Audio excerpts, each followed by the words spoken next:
Taranja fototra atletisme nanomboka ny zoma teo ny farana androany alahady ny fiadinan'ny tompondakan'i Madagasikara ho an'ny Skajy Zandriny. Azo lazaina fa dia manana ny hoaviny tokoa raha ny taranja fototra atletisme raha anjavanisy tetsy amin'ny kianjana Alarobia isan'ny nahatonga solitena betsaka tamin'izany faninana izany zareo avy any Antsimo andrefana sy ny eto Analamanga.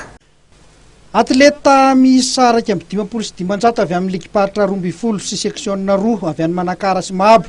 no tonga niatrika ny fiadinan'ny tompondakan'i Madagasikara ho an'ny Skajy Zandriny ho an'ny taranja fototra atletisme izay nanomboka ny zoma hariva teo ka ny farana androany tolakandro tetsy amin'ny kianjana Alarobia. Ny tombo ny mpandray anjara tamin'ny taona ity raha oharina tamin'ny taona 2024 Ramatoa Norolalao Andriamaso filohan'ny federasiona. Antsimo andrefana sy Analamanga ary Atsananana no nahatonga mpandray anjara betsaka indrindra.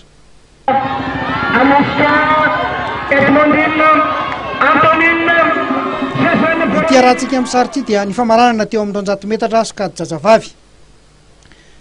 Larana voalohany Rasoanandrasana Edmondine avy amin'ny Aspanatoan'ny Toliara 9 sekondra sy 3 pahazatiny. Larana faharoa Amoska avy eo amin'ny Asitean'ny Diana 9 sekondra sy 4 pahazatiny. Ary larana fahatelo Josiane Veronika avy eo amin'ny Aspanatoan'ny Toliara 17 sekondra sy 3 pahazatiny.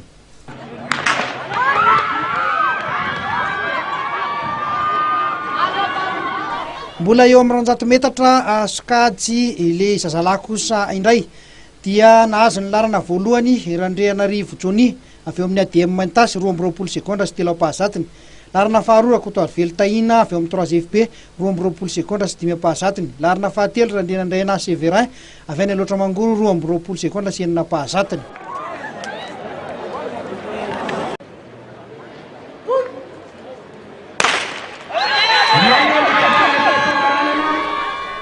Teo amin'ny 700 metatra Skajy kadety larana voalohany Ray Ernef Kolona avy amin'ny 3FB 2 minitra sy 8 sy 3 pahazatiny. Larana faharoa Rabe Mihoatra Anto avy amin'ny Knaps 2 minitra sy 4 sekondra sy 5 pahazatiny. Larana fahatelo Maeva Laza Nomeny Aina avy amin'ny Saint Gabriel ny Mahajanga 2 minitra sy 4 sekondra sy 7 pahazatiny.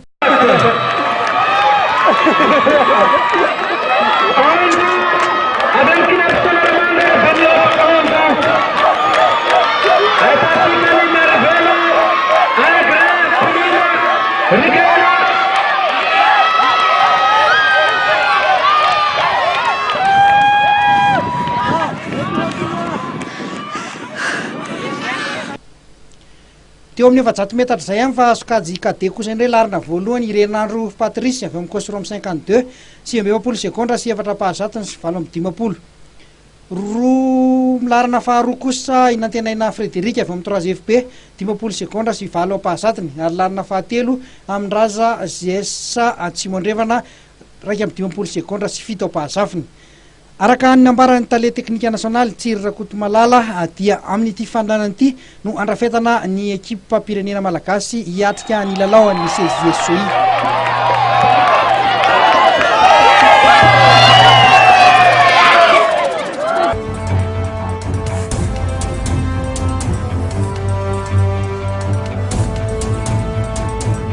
Ny mampiavaka azy amin'ny isa taona zany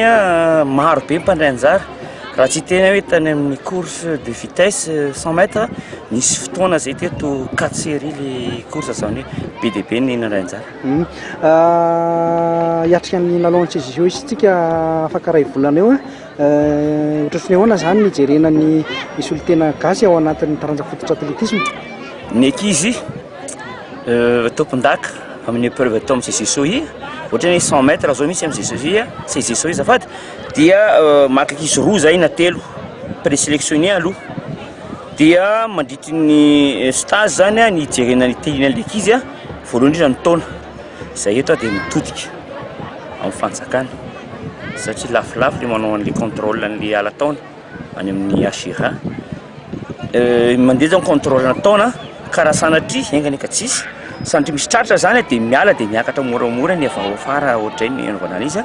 en fin de compte koa zany le ankizy tsy maintsy sous pression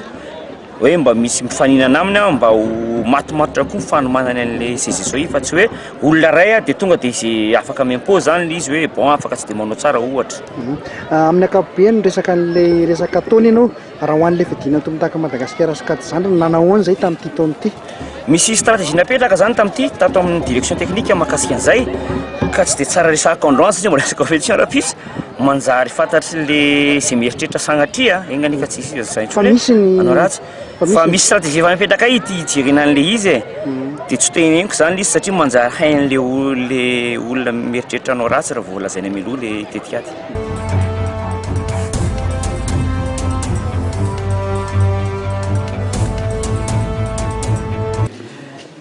Mikasika ny tombon-dakan'ny Afrique izay ho totosainao Durban manomboka ny 22 juin hatramin'ny 26 juin dia raha isika ny atletisme resana dia solotena ray ihany no alefany a izay Saoly Nirina Marie-Eliane i Saoly Nirina Marie-Eliane moa iazakazaka 3000 mètres steeple no alehany any izy mantsy efa voaingana tao nahafata record de Madagascar 3000 mètres steeple 9,45,28 centièmes mananaovana anazy dia izy io zany a 28 centièmes ny minima na Jeux olympiques zao am'izao fotoana zao 28 centièmes iny tokony mbola ataony zay mahafaka an'io dia mahazo qualification na Madagascar eo amin'ny 3000 mètres steeple ka zay ny antony andefasana ny Saoly Nirina Marie-Eliane izy zany no fidina raha tokony izy a tokony mandefa ekipa mihitsy no mandeha makany atleta maromaro fa ny fanjakana malagasy moa indrindrindra moa ny eo amin'ny ministère fanatanjahantena mbola sahirana eo amin'ny resaka arabola dia ny fédération no naka andraikitra hoe tsy maintsy mandefa ankizy dia aleoloha Eliane aloha zany no alefa izy le atleta tokony afaka hiaraka amin'ny Eliane zany hoe afaka hiandrandrana medaly any amin'ity fedinan'ny tompon-dakan'ny Afrika ity nefa tsy noho izay hoentimana an'izay dia tsy mandefa atleta isika ny atleta zay efa nazo minima satria tsika tsy andefa raha tsy ankizy efa atleta efa manana minima alika me eo amin'ny décathlon Olga Razana Malala Olga eo amin'ny 400 mètres dia Elodie Emboni Elodie eo amin'ny 100 mètres miampy ny Saoly Nirina Marie-Eliane leo zany atleta efatra tokony raha tokony izy afa nahazo minima tokony mandeha mamonjy ny championnat d'Afrique ny Durban.